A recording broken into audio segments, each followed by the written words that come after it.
ఇండియాలోనే #1 varicose veins hospital Avis vascular centre.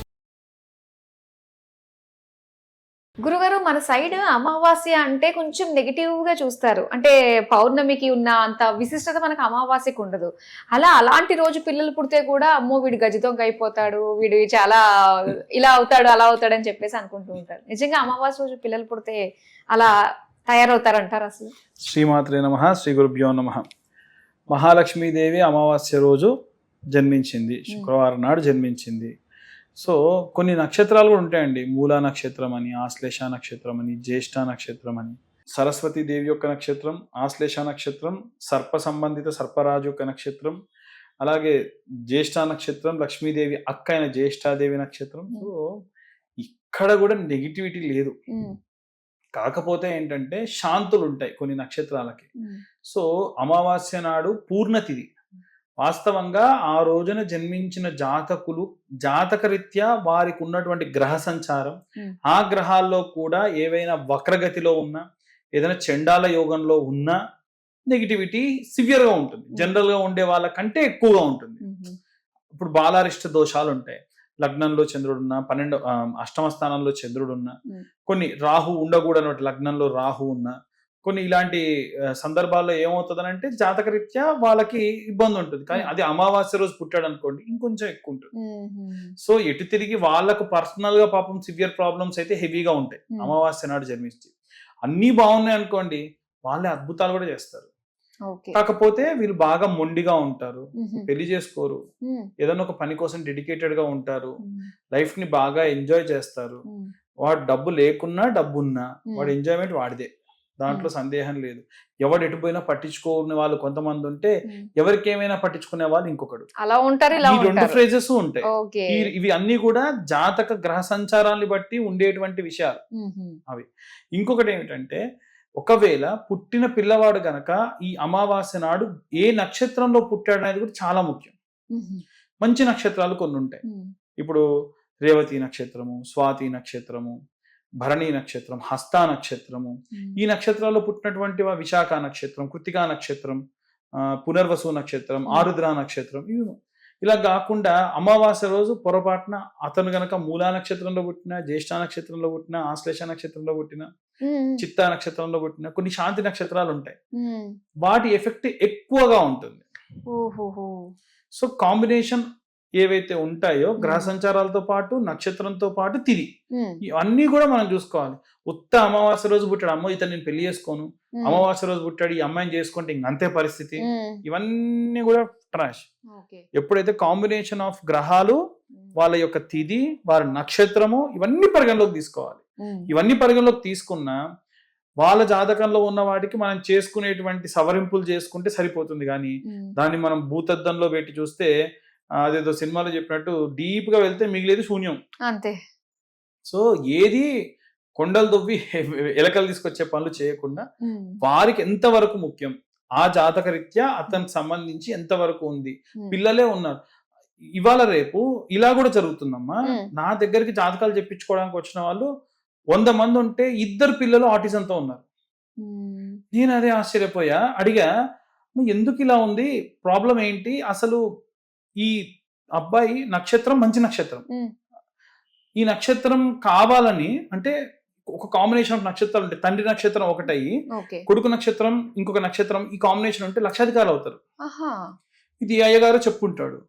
So ముందుగానే వాళ్ళు ఈ నక్షత్రం రోజు మాకు డెలివరీ అవ్వాలండి డాక్టర్ చెప్తే, సరే అని పెయిన్స్ వచ్చేదానికి ఇంజక్షన్ ఇస్తుంది, పిల్లాడు పుడతాడు. పుట్టిన తర్వాత బ్రెయిన్ వరకు పెరగదు. నువ్వు వాడికి ఫస్ట్ లోపల టైం ఇస్తే కదా, వాడి ఆర్గాన్స్ ఇంకా 15 రోజులు అయితే అన్ని పెరిగి బ్రెయిన్ ఒకటి పెరగలేదేమో లోపల, దానికి నువ్వు టైం ఇవ్వాలిగా. దిక్కుమాల నక్షత్రం ఏ నక్షత్రంలో పుడితే ఏమవుతుంది, పుట్టే పిల్లవాడు ఇంట్లో మాటలు రాకుండా ఏది ప్రాపర్ గా లేకుండా ఇబ్బంది పడుతుంటే ఎంత బాధ చాలా. కాబట్టి ఇంకొకటి, ఇలా పుట్టిన పిల్లవాడికి నెక్స్ట్ మళ్ళీ పిల్లలు పుట్టకుండా అబార్షన్స్ చేసుకోవడం, ఇలా కూడా జరిగింది. ఒక అమ్మాయి, తను ఒక పిల్లవాడు ఆటిజంతో పుట్టాడని మళ్ళీ ప్రెగ్నెన్సీ వస్తే 2 తీయించేసుకుంది, కౌన్లో పిల్లలు తీయించేసుకుంది. నేనన్నా అదేందమ్మా, పుట్టిన పిల్లవాడిని చంపితే ఎంత పాపము, 100 రెట్లు పాపం. ఇంకా ఊహ కూడా రాని పిల్లని చంపడం కరెక్ట్ కాదు కదా. దాంతది పోయిందంటే వేరు. సో ఇన్ని రకాల ఇబ్బందులు. ఏదో అమావాస్య తిథనో లేకుంటే అష్టమనో లేకుంటే కుజదోషం ఉందనో ఎప్పుడు కూడా పిల్లలకు సంబంధించి పుట్టేటప్పుడు తొందరపడి నిర్ణయాలు తీసుకొని తొందరపడి డెలివరీలు చేసుకోవడం చెయ్యొద్దు. దానివల్ల జీవితకాలం ఇబ్బంది. అంతే కదా. అంతే. అసలు ఒక చిన్న సర్వే ప్రకారంగా మన ఇండియాలో ఆటిజంతో పుట్టే పిల్లలు 1000 మందిలో హార్డ్లీ 50 మెంబర్స్ ఉండేవాళ్ళండి. ఈ రోజు ఎంత తెలుసా, 250 మంది ఉన్నారు. పెరిగిపోయింది. 2025 నాటికి 250 మంది, 1000లో 250 మంది. ఎందుకంటారు అసలు రీజన్స్ ఇంతలాగా రావడానికి? అసలు మూర్ఖమైన ఆలోచనలు అండి, అంతే, ఏం లేదు. వాళ్ళు తొందరపడి ఆలోచించకుండా నిర్ణయాలు తీసుకోవడము. ఇంకొంతమంది ఏమంటారంటే అదే రోజు అతను పుట్టాడు కాబట్టి ఆటిజం వచ్చిందని ఎవరో చెప్పాడంట. తప్పు.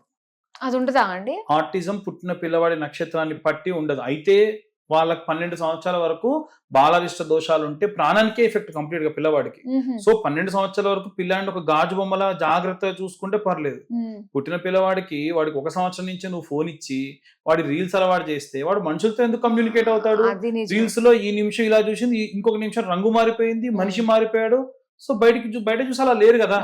సో వాడు అది ఆ ప్రపంచంలో ఉండిపోయాడు. ఫస్ట్ ఆఫ్ ఆల్ పుట్టిన పిల్లవాళ్ళకు మనం ఫోన్లు ఇచ్చి వాడిని మనం మెంటల్ గా డిస్టర్బ్ చేసేది మనం. సో అవి చేయకుండా ఉండాలి కదా. ఇవాళ రేపు ఎవరన్నా చూసి నిజమేనండి ఆ టైంలో నాకు ఆఫీస్ వర్క్, మా ఆవిడ వర్కింగే, మా అత్తగారు మామగారు వాళ్ళందరూ వాళ్ళ బిజీ, సో ఒక ఆయాన్ని పెడితే తను ఫోన్ ఇచ్చిందండి, ఏమైంది, జీవితం పోయింది.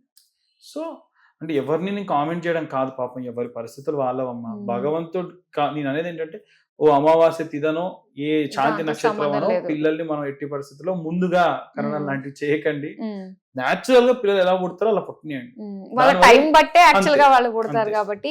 ఇంకోటి ఏంటంటే ఇప్పుడు ఇలాంటి కాంబినేషన్స్ లో ఒకవేళ పుట్టారు అలాంటప్పుడు వాళ్ళకి పరిహారాలు ఎలా ఉంటాయి గురువు గారు? సింపుల్ అమ్మా.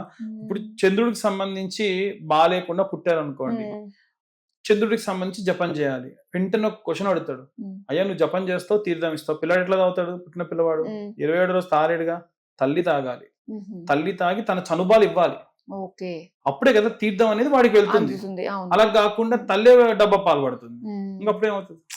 సో ఇవన్నీ కూడా ఏంటంటే శాస్త్రంలో పూర్వం నుంచి ఉన్నటువంటివి.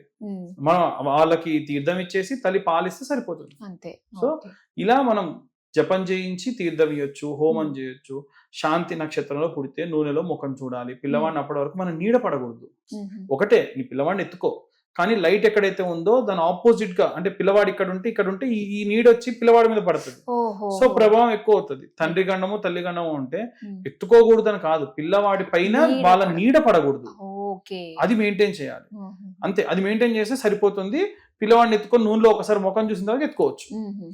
మెళ్ళో పేగు వేసుకొని పుట్టాడు, మేనమావ గండంతో పుట్టాడు, మేనమావల దగ్గరికి వెళ్ళి ముద్దాడడం, ఎత్తుకోవడం లాంటివి చేయకూడదు.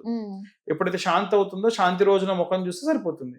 తల్లిదండ్రుల కంటే ఎత్తుకోవాలి తప్పదు. మేనమావకు అంత అర్జెంట్ ఏమన్నా ఆగాలి. అవును. సో ఇలాంటివి మెయింటైన్ చేస్తే సరిపోతుంది. థ్యాంక్ యూ సో మచ్ గురుగారు, చాలా చక్కటి విషయాలు మాకు షేర్ చేసినందుకు ధన్యవాదాలు.